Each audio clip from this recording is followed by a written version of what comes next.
Hi, I'm Evie, and welcome back to Bridging Beings. Today's reading is a bit different from what we've covered so far. Today I'll be connecting with Prince, a 15-year-old horse whose owner, Susan, recently passed away. Prince's friend C is helping him transition to a new home, and she reached out because she needs to understand what Prince is experiencing and what kind of home will be the right home for him. What makes this reading so valuable is what it reveals about grief and loss in animals. Not all animals process the passing of their human partners the same way. Some feel it deeply and immediately. Others, like Prince, exist in this space where they don't quite grasp what's happened yet. This reading explores what that looks like, how to support an animal through major transitions, and what it means when an animal doesn't form the typical deep attachment we expect. If you're watching this and you've lost an animal partner, or if you're helping an animal through the loss of their person, Prince's story offers insight into the many different ways animals experience and communicate about change and loss. As always, I'll walk through the reading, share C's feedback and validation, and close with an intuitive card pull for everyone watching. As always, if you'd like a reading for your own animal partner, you can email me at bbeings411@gmail.com. Just include a recent photo, let me know if your horse is living or deceased, and send 3 specific questions you'd like answered. The reading is free and will be shared right here on this YouTube channel.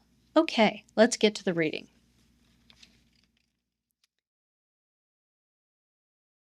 Welcome to Bridging Beings, Prince. C reached out to me about Prince because she's trying to help him through a major transition.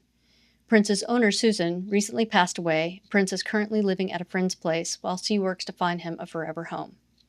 C has been visiting Prince regularly since he arrived at his new barn just a couple of weeks ago, and she wanted to understand what Prince is experiencing and what kind of home would be best for him. So before C asks her specific questions, she wanted to know what Prince would like to share first, just sort of a general reading to get a sense of what he was thinking, feeling, and sort of where he was. And the first thing I picked up is that Prince feels physically very young, like a pony energetically, even though he's 15 years old. He's very appropriately named in the way he carries himself. I get a very light on his feet sort of feeling. He moves around almost like he's floating on air. Actually, there's a lot of air about him, his demeanor, his mind, his energy in general. If he's not a Gemini, I'd be really surprised. He has so many questions. What's happening? How did I get here? Why is everyone moving me around? Where are my people? How did this happen? What's next? Oh, and by the way, what's that over there? He feels very easily distracted to me, almost like he has a touch of ADD or ADHD. But he's also just genuinely curious. He knows that C is visiting him for a reason, but he's not sure why. It's like she showed up one day, fed him something, I'm getting carrots, and started chatting with him. He's not averse to that at all. It's just curious to him. He doesn't understand all this new attention and the sudden change of circumstances. He's not upset or angry. He's just sort of confused and curious. Something very interesting, I don't think he realizes that his owner is gone. I feel like when Susan was alive, they moved around a lot together, so what's happening now isn't upsetting. It's just odd. The other horse, who I can feel sort of on the periphery of Prince's energy, does know what's up and is sort of protecting him by not really letting on the impact of the situation. And I get the sense that this horse is in his current barn where Prince is living right now. Overall, he feels like he's in excellent health, no worries physically, and he's mentally very strong and curious, even if he is a little bit distractible. So I relayed this information to C in our chat as we were going back and forth, and she confirmed that air is a really good way to describe him. She said he feels pretty untethered to her. Interestingly, Susan never really actually moved around with him much at all. He moved to Susan's place a couple of years ago from somewhere far away and had been at Susan's barn ever since. Susan lives in the loft apartment at the barn at the boarding house where Prince was kept, so they were pretty much together all the time. Prince was a show horse, however, earlier in his life when he was a lot younger, so he did a lot of travel and moving around back then. And C agreed that even though Prince is 15 years old, he seems very, very young. So after the general reading, C had 3 specific questions for Prince. And her questions are generally 2 or 3 parts, so I'll get to those as she asked them. The first question, does he know that Susan has passed and what that means for him? Is he aware that she loved him very much and that she hated leaving him behind? And does he understand now that it's C's job to help him find a new human to look after him? And what I got from Prince is that he is not really aware that Susan's gone. He knows that things have changed, but he can't quite figure out what that is. He is definitely not very grounded. Feels like he spends a lot of his time these days just sort of daydreaming or something. Like he's not quite in this reality in a sense. He sees C as a friend, but isn't sure about her role. It feels to me like someone watching a movie who isn't really getting the plot of it yet. I think it's going to take some time for everything to really sink in. He knows that Susan really cared for him, but unlike every other horse I've read over the years, he does not have that heart attachment to his human partner. He likes her, appreciates her, but it's not like a horse like S or OG where you can really feel the love and the admiration. I honestly don't think Rehoming Prince is going to be that difficult from his point of view. So her second question was, does he know what kind of home he'd like if he could choose? Does he want barn or outside living? Does he want to have a job? What sort of activities would he like to participate in? Does he want to live in a herd, or does he prefer the privacy he's used to? He really enjoys the setup he has right now. He was not fond of being a show horse back in the day, apart from the praise and the accolades at the end of each show. So he's not big on being a part of a herd either, since he really hasn't done much of that in his life. He's always been sort of the sole or prized horse and sort of separated from the other horses. He would like what he has now, or maybe having the company of another horse, but it doesn't feel like he'd enjoy, a larger herd environment. There is something sort of wild about him. I can't describe it, but he's like where free spirit meets ADD. It would be hard to give him a job because he would be sort of inconsistent at carrying it out. Whoever gets him needs to want him for his company, really, and love him despite his distractibility. So question 3, which is also several parts, so I'll include all of those in the question. What is the deal with his behavior, especially when being ridden? Why does he act the way he does when he is being ridden? And is this something physical or emotional, or was it something Susan was doing?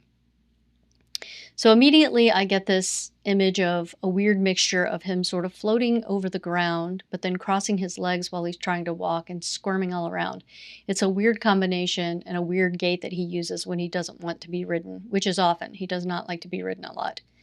Again, the wild streak. He wants to march to his own drum.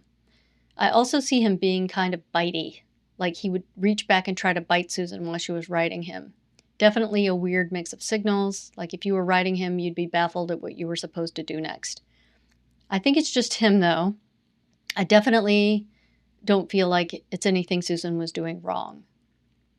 One other odd thing about Prince, I'm reading more of his energy, mind, and emotions than I am getting words from him like I do with the others. For example, S, the sassy horse that he is, will literally say, "No, thank you." But Prince is odd in that regard. It's feelings, snippets of scenes and energy, not a whole lot of chatter. I wonder if that's just how his mind works. He is super curious, sometimes to the point of getting himself in trouble, but again, very ADHD, so that's, that kind of makes sense. C shared something really insightful with me as we were going back and forth over the chat. She said she's going to check in with him in a few weeks to see how his energy and communication has changed once they get to know each other a little better. She suspects that he's never really been seen the way most of her other horses have. Like Prince has been looked at, but only on the surface, and he's never really learned to use his own voice. She's hopeful she can help him with that. I got that same feeling, and I told her that as well.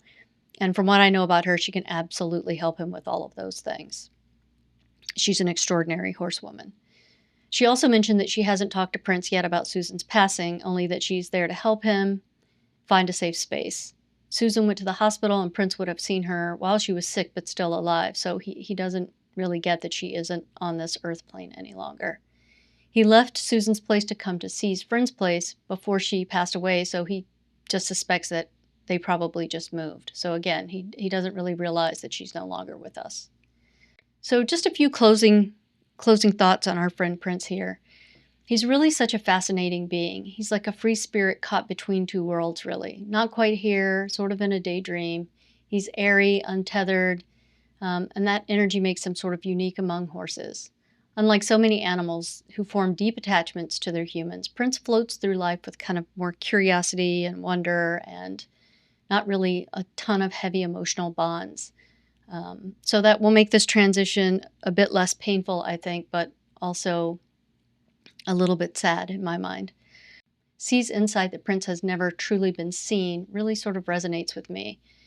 She has a gift for understanding her animal partners on a deeper level, and I believe she's going to help Prince discover his voice in ways he never has been able to do before. Her patience and intuition are exactly what he needs right now. So finding him the right home is going to be about matching his energy, someone who really appreciates his quirky, distractible nature and doesn't need him to have a traditional job or a traditional role that he needs to play.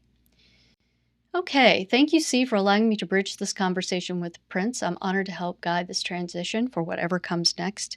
And I know whatever comes next will be good for him because you are an extraordinary human partner. That is it for our friends, Prince and C. Let's kind of move this over, maybe take a minute here and pull a couple of animal cards. Okay, let me do that. Try not to put my candle out. Using the turtle candle today. Oh, we have a jumper. I'll take that. I like a jumper. Okay. Take the first card. Oh, the stingray again. We got this in the last reading, which is really interesting. And the octopus. Wow, okay. I always feel like if I get a similar card 2 readings in a row, that there's something behind that. So let's take a look at the stingray. Developing confidence, sense of self, or spine. The stingray card represents a pivotal point in personal growth.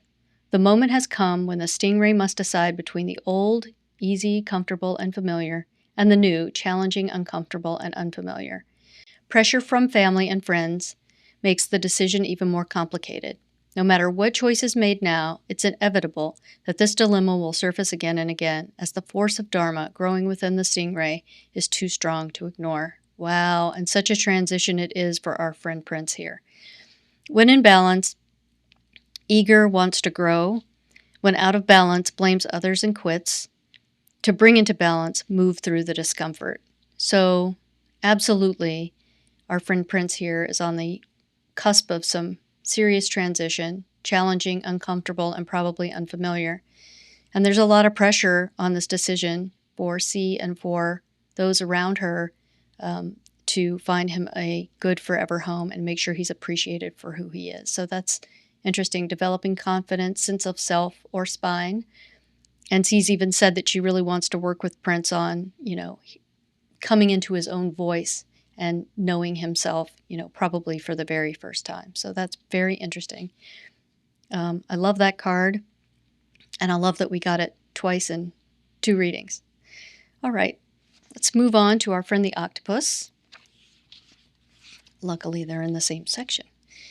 The octopus. Reaching, yearning, lacking boundaries and direction. The octopus signifies a wonderfully perceptive mind, paired with a lack of healthy boundaries. Unfortunately, this results in well-intended but messy relationships. The octopus intertwines itself into other people's business and shares their own without restraint. They believe that's what it means to be close. If you notice after spending time with someone that you feel drained or uneasy, the essence of octopus is at play. Begin to establish healthy boundaries. Be patient and firm. It may be a very old habit to change. Very interesting. When in balance, interested, engaged, and intelligent. When out of balance, needy, clingy, lacks courage. To bring into balance, space to oneself, talk therapy. Well, definitely in the case of our friend Prince here, he may have had a lack of boundaries. He probably did not get to enforce his own boundaries if he was a show horse and he was being paraded all around. And if he really doesn't have a sense of himself or his own voice, it would be very hard to set really good boundaries, healthy boundaries. So that's an interesting aspect of this reading for sure. I know that C is extraordinarily good at setting boundaries and helping her animal partners do the same. So that will be great to see. And for all of us, really recognizing when there are octopus people in our life and they are kind of violating our boundaries or putting us in a spot where we are drained and exhausted. Something to pay attention to and make sure that we are preparing for. Okay, that is it for our reading today and for our card pull. I hope that you guys enjoyed that. I really love those cards, and I love pulling them. I do it every day for myself, just as a fun exercise. So if you have a horse or another animal partner in your life that you'd like me to communicate or bridge a conversation with, please reach out to me at bbeings411@gmail.com. The instructions for submitting your request can be found in the description box for this video. I'll make the recording, post the reading on this YouTube channel, and email you to let you know it's live. If you enjoyed this video, please give it a thumbs up and subscribe to the channel so you don't miss future readings. Thank you so much for joining me, and I'll see you next week.